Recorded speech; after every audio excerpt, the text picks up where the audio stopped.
In the suffocating silence of a room that rejects the sun, Dr. Tariq Al-Sayed sits alone.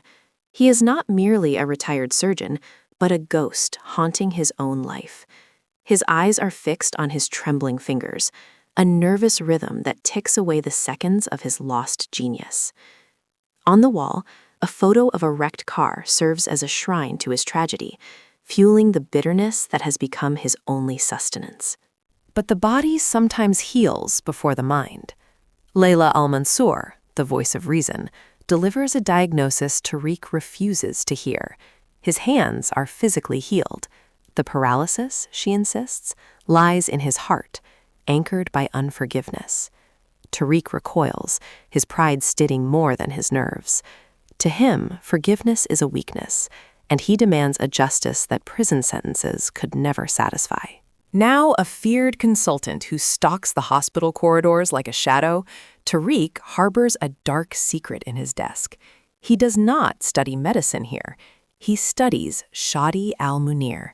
He tracks the life of the man who ruined him, feeding on Shadi's failures and misery, scavenging for scraps of satisfaction in the wreckage of another man's life.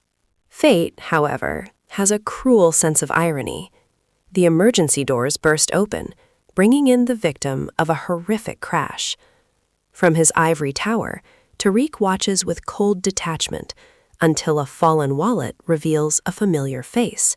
It is Shadi. The architect of his ruin is now dying on a table below him.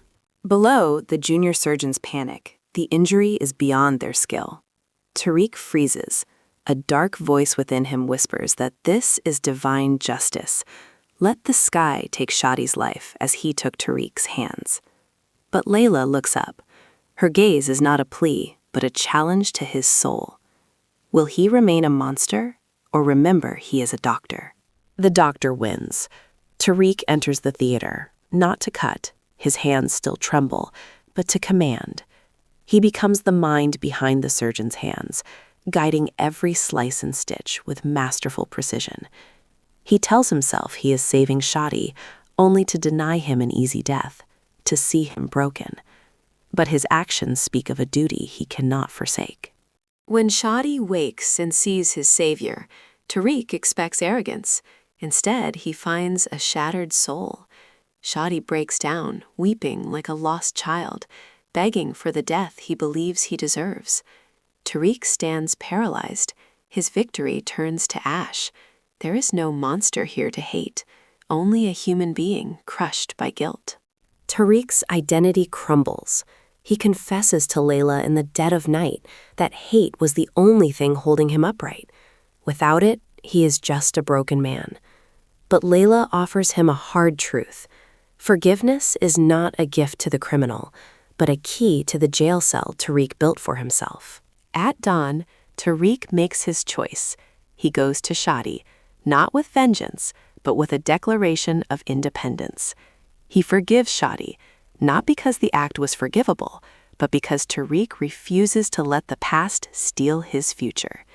As he speaks the words, he realizes with a start that the trembling in his heart has finally ceased. Months later, the ghost is gone. Dr. Tariq stands in the light, teaching the next generation. He no longer holds a scalpel, but his words cut through ignorance and fear. He has found a new way to heal, by first healing himself.